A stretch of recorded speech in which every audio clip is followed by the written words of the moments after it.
श्री स्वामी समर्थ. स्वागत आहे तुमचं स्वामीनिष्ठा या आपल्या यूट्यूब चॅनलमध्ये. स्वामी कृपेने तुमचा आजचा दिवस शुभ जावो व तुमच्या मनातील सर्व चांगल्या इच्छा पूर्ण होवोत ही स्वामींचरणी प्रार्थना करते आणि आजच्या या व्हिडिओला सुरुवात करते. पंचांगानुसार भाद्रपद महिन्याच्या शुक्ल पक्षाच्या चतुर्थी तिथीला गणेश चतुर्थी साजरी केली जाते.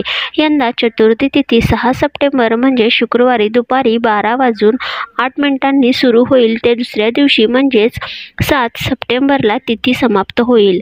उदय तिथीनुसार 7 सप्टेंबरला गणेश चतुर्थीचे व्रत करण्यात येणार आहे. गणेश चतुर्थीच्या दिवशी 4 शुभयोग निर्माण होणार असून गणेश चतुर्थीला सकाळी ब्रह्मयोग असणार आहे जो रात्री 11:17 असेल. त्यानंतर इंद्रयोग ही या दिवशी असेल. या 2 योगांव्यतिरिक्त रवी योग सकाळी 6:02 पासून ते दुपारी 12:34 आहे. तर सर्वार्थ सिद्धी योग दुपारी 12:34 पासून 8 सप्टेंबरला सकाळी 6:03 आहे. तर या दिवशी आपण गणेश चतुर्थी प्राणप्रतिष्ठेचा शुभ मुहूर्त कोणता आहे ते पाहूया. 7 सप्टेंबर रोजी सकाळी 11:07 पासून ते दुपारी 1:33 गणेश चतुर्थीचा शुभ मुहूर्त आहे. या मुहूर्तादरम्यान पूजा करणे फलदायी ठरेल. पंचांगानुसार यंदा 7 सप्टेंबर रोजी गणेश चतुर्थीच्या पूजेचा शुभ मुहूर्त हा 2 तास 31 मिनिटे असणार आहे. जर काही कारणाने या शुभ मुहूर्तावर गणेश स्थापना तुम्ही करू शकलात नाही तर संध्याकाळी 5:37 गणेशाची प्राणप्रतिष्ठा करू शकता. तर आता आपण पाहूया की गणेशांची विधिवत पूजा कशी करावी.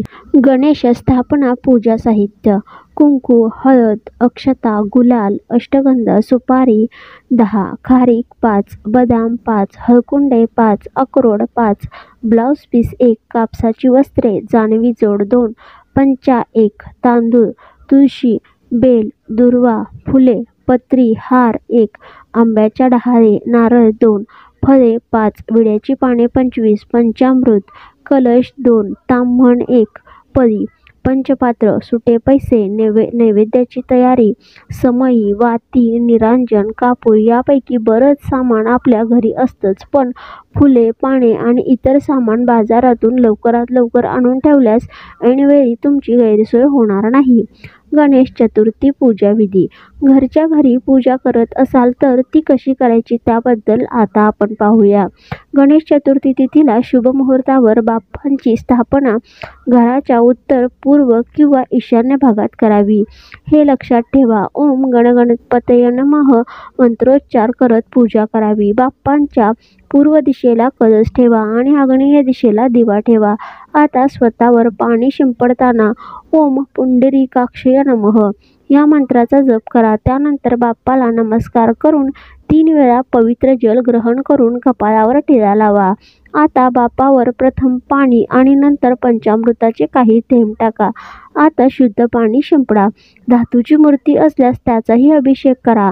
आता दिव्याची पूजा करून दीप प्रज्वलन करा. आता बाप्पाला जास्वंदाचे फूल, दुर्वा, जानवे, पाने, सुपारी अर्पण करा. यानंतर वस्त्र, चंदन, अक्षता, धूप, नैवेद्य आणि फळे अर्पण करा. धूप लावा. आता ऋतुफळ, सुकामेवा, मोदक किंवा इतर मिठाईचा नैवेद्य दाखवा. त्यानंतर गणेशाची आरती करा आणि मंत्र, पुष्पांजली आणि कापूर आरती करा.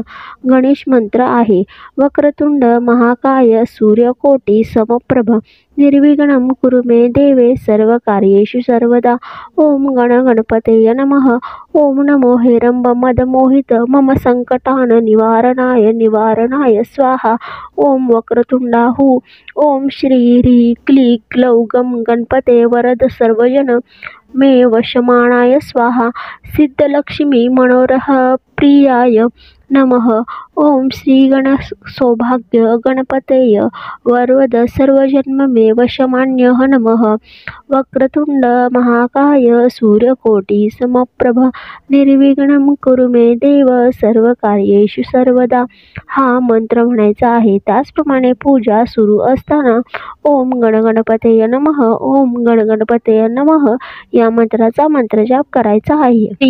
तर मित्रांनो, आपणास हा प्रश्न नेहमी पडत असेल की दरवर्षी नवीन मूर्ती आणून तिचे का पूजन केले जाते, तीच ती मूर्ती का वापरली जात नाही. तर आता आपण ते पाहूया. श्री गणेश चतुर्थी व्रत हे सिद्धिविनायक व्रत या नावाने ओळखले जाते. पूजेत गणपती असला तरी गणपतीची नवीन मूर्ती आणण्याचा काही उद्देश सांगितला जातो.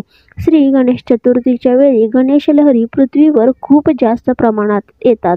त्यांचे आवाहन नेहमीच्या पूजेतील मूर्तीत केल्यास तिच्यात खूप जास्त शक्ती येईल. जास्त शक्ती असलेल्या मूर्तींची सांग्रसंगीत पूजा अर्चा वर्षभर नीटपणे करणे कठीण जाते, कारण त्यासाठी कर्मकांडातील बंधने पाळावी लागतात. म्हणून गणेश लहरींचे आवाहन करण्यासाठी नवीन मूर्ती वापरतात आणि ती मूर्ती नंतर विसर्जित करतात. प्राणप्रतिष्ठा करून बसवलेली मूर्ती उत्तर पूजा करून देव्हाऱ्यातून खाली काढतात व तिचे पाण्यात विसर्जन करतात. वाहत्या पाण्यामध्ये विसर्जन करावे असे नसून पाण्यात विसर्जन करावे असे आहे. त्यामुळे तलावात किंवा स्वतंत्र टँकमध्ये तसेच घरी मोठ्या बादलीमधील पाण्यात सुद्धा विसर्जन करता येते. विसर्जनानंतर ती मूर्ती पाण्यात विरघळणे आवश्यक असल्याने शाडूची किंवा मातीची मूर्ती असावी अशी मान्यता असल्याचे सांगितले जाते. आता पाहूया गणेश मूर्तीचे तोंड कोणत्या दिशेला असावे. घरी जेव्हा गणपती आपण बसवतो त्यावेळेला मूर्तीचे मुख हे पश्चिम दिशेला असेल अशा पद्धतीने ठेवावे. पूजकाने पूजा करताना स्वतःचे तोंड दक्षिण किंवा पश्चिम दिशेला येणार नाही याची अशा पद्धतीने बसावे. पूजा करताना आपले मुख पूर्व किंवा उत्तर दिशेलाच राहील याची दक्षता घ्यावी. असे म्हटले जाते की मूर्तीचे मुख पूर्वेला असल्यास पूजकाने पश्चिमेला मुख करून पूजा न करता मूर्तीच्या उजव्या हाताला उत्तरेकडे तोंड करून बसावे. दक्षिण दिशेला मूर्तीचे तोंड असू नये. दरम्यान मूर्ती देवतेच्या मूळ रूपाशी जितकी साम्य असणारी असेल तितकी ती उपासकाला लाभदायक असते. ऋषीमुनी आणि संत यांनी शास्त्रे लिहिली आहेत.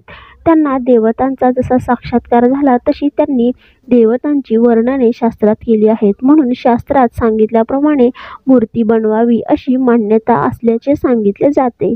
म्हणूनच वास्तुतज्ञ सुचवतात की आपल्या घरामध्ये गणपती ठेवण्यासाठी पश्चिम, उत्तर आणि ईशान्य दिशा योग्य आहे. मूर्तीचे तोंड उत्तर दिशेला करण्याचा प्रयत्न करा, कारण येथेच भगवान शिव राहतात आणि ते खूप शुभ मानले जाते. तर मित्रांनो, अशी ही गणपती स्थापनेची संपूर्ण माहिती. तर अशाच प्रकारच्या नवनवीन व्हिडिओसाठी चॅनलला सबस्क्राईब करा. तसंच समोरचं जे बेल आयकॉन आहे त्याच्यावरही प्रेस करा, जेणेकरून मी जे नवनवीन व्हिडिओ टाकते त्या व्हिडिओचं नोटिफिकेशन तुम्हाला येत राहील व तुम्ही माझा कोणताच व्हिडिओ मिस नाही करणार. तर झालेली सेवा श्री स्वामी समर्थ महाराजांच्या चरणी रुजू. श्री स्वामी समर्थ.